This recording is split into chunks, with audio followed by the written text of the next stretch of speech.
Assalamualaikum warahmatullahi wabarakatuh.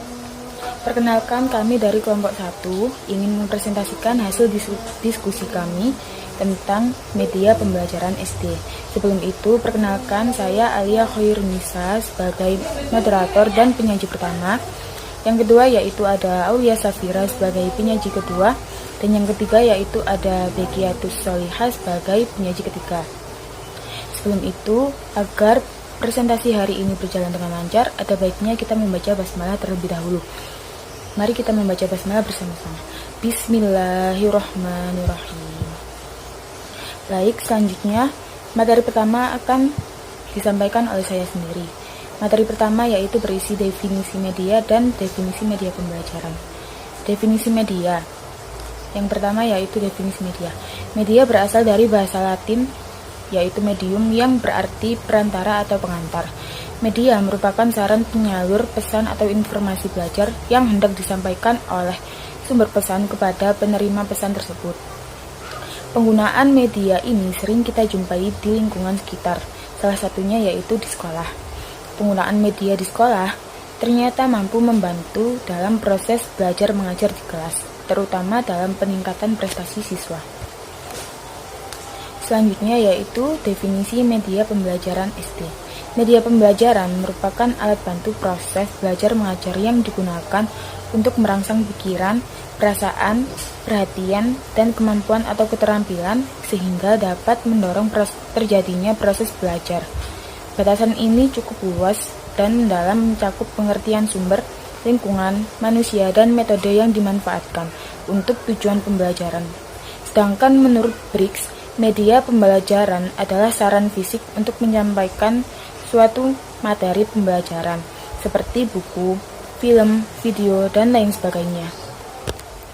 Jadi, kesimpulannya yaitu, media pembelajaran merupakan segala sesuatu yang dapat menyalurkan pesan, dapat merangsang pikiran, perasaan, dan kemauan peserta didik, sehingga dapat mendorong terciptanya proses belajar pada diri peserta didik.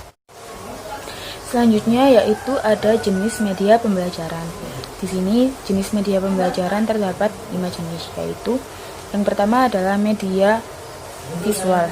Media visual merupakan media yang hanya dapat dilihat saja, seperti grafik, diagram, poster, gambar, dan lain-lain.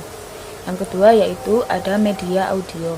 Media audio ini merupakan media yang hanya dapat didengar saja, contohnya seperti MP3, radio, tape recorder, dan lain sebagainya. Yang ketiga yaitu ada media video. Media video ini merupakan media yang dapat dilihat dan didengar, seperti film bersuara, video, dan lain sebagainya. Selanjutnya ada multimedia. Multimedia ini adalah media yang mencakup lengkap ketiga media yang tadi saya sebutkan. Contohnya seperti audio, visual, dan animasi. Selanjutnya yang terakhir ada media realita. Media realita ini merupakan media yang ada di lingkungan sekitar kita, seperti tumbuhan, binatang, dan lain-lain.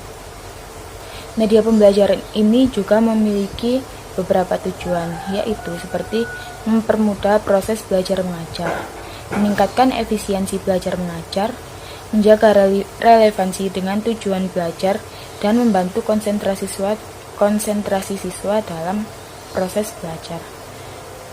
Baik, selanjutnya materi yang kedua akan disampaikan oleh teman saya Aulia Safira. Kepada Aulia Safira dipersilahkan.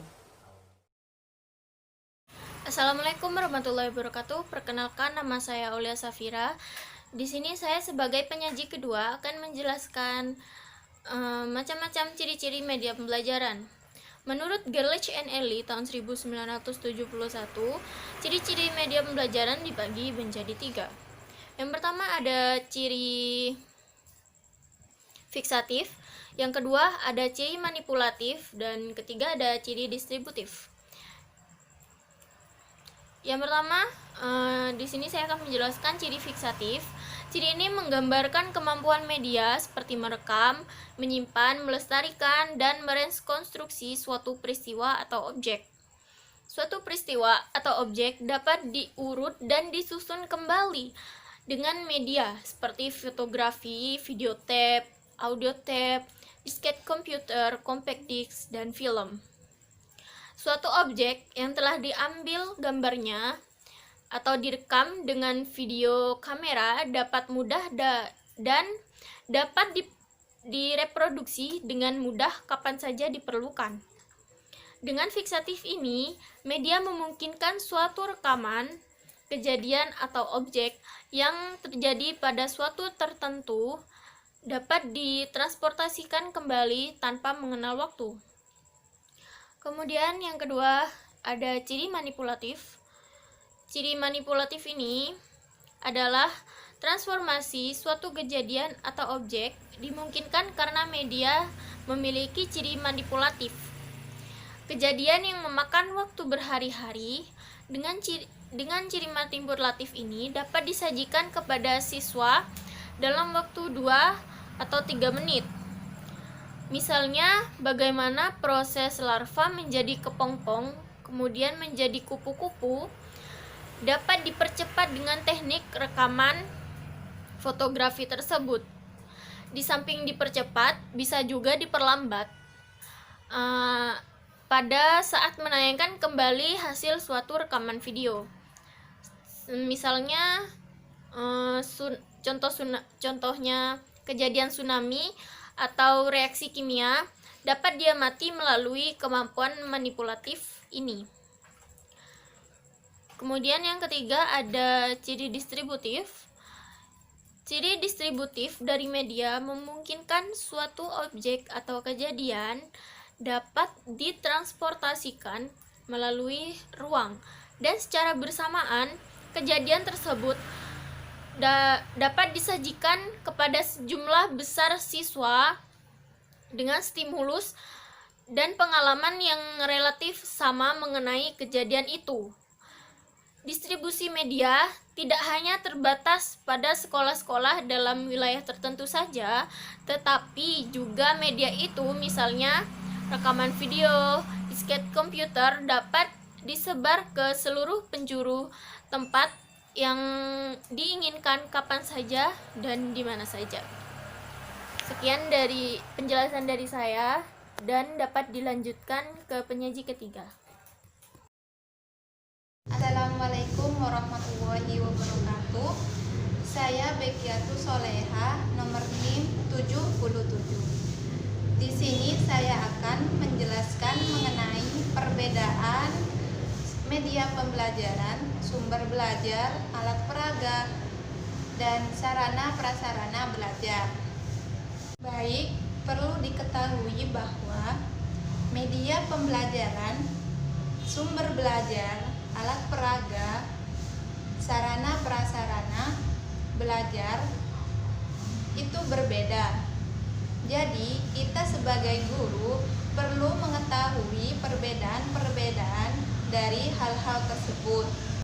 Dari segi pengertian media pembelajaran, yaitu suatu alat bantu dalam proses belajar mengajar, di mana yang berfungsi untuk merangsang pikiran, perasaan, perhatian, serta kemampuan atau keterampilan. Apa saja sih yang harus dikaitkan dalam media pembelajaran itu? Yaitu yang pertama, kompetensi dasar, yang kedua, strategi pembelajaran, yang ketiga, evaluasi yang digunakan. Baik, selanjutnya sumber belajar. Sumber belajar merupakan suatu pandangan yang keliru jika suatu sumber belajar itu didapat di luar yang dimiliki guru atau siswa. Guru merupakan sumber belajar utama, yaitu dengan segala kemampuan, wawasan keilmuan, keterampilan, dan pengetahuan yang luas. Maka segala informasi pembelajaran itu diperoleh dari guru tersebut. Sumber belajar pada dasarnya banyak sekali, baik yang terdapat pada lingkungan kelas, sekolah, sekitar sekolah, bahkan di masyarakat ataupun keluarga. Yang perlu kita pahami dalam hal ini adalah masalah pemanfaatan yang akan tergantung kepada kreativitas dan budaya mengajar guru atau pendidikan itu sendiri. Menurut Wiryokusumo dan Mustaji 1989 mengatakan bahwa belajar memiliki 6 bentuk, yaitu yang pertama pesan, sebuah informasi atau pelajaran yang diteruskan oleh komponen lain dalam bentuk ide, fakta, data, dan arti. Yang kedua, manusia yang bertindak sebagai penyimpan, pengolah, dan penyaji pesan. Contohnya, guru pembina, guru pembimbing, dokter, polisi, dan lain sebagainya. Yang ketiga, bahan, segala sesuatu yang menyalurkan pesan yang ingin disajikan untuk pembelajaran dalam bentuk buku, paket, video, film, bahan pengajaran terprogram, dan sebagainya. Yang keempat, alat, segala sesuatu yang digunakan untuk menyampaikan pesan yang tersimpan dalam bahan tersebut. Contohnya TV untuk membuat program terpelajar jarak jauh. Kemudian tape recorder untuk membuat program pembelajaran audio, LCD, proyektor dalam pembelajaran mengenai listening dan sejenisnya. Yang kelima, teknik, prosedur rutin yang disiapkan untuk menggunakan bahan, alat, manusia, dan lingkungan guna menyampaikan pesan tersebut. Yang keenam, lingkungan, situasi di mana pesan yang diterima. Kemudian, perbedaan alat peraga dan sarana prasarana belajar. Di sini saya menjelaskan secara satu rangkaian. Alat peraga merupakan alat untuk memperagakan suatu mata pelajaran dalam proses belajar mengajar. Memahami alat peraga dalam konteks pembelajaran adalah nilai manfaat yang dapat menunjang keefektifan dan efisiensi penyampaian, pengembangan pembelajaran.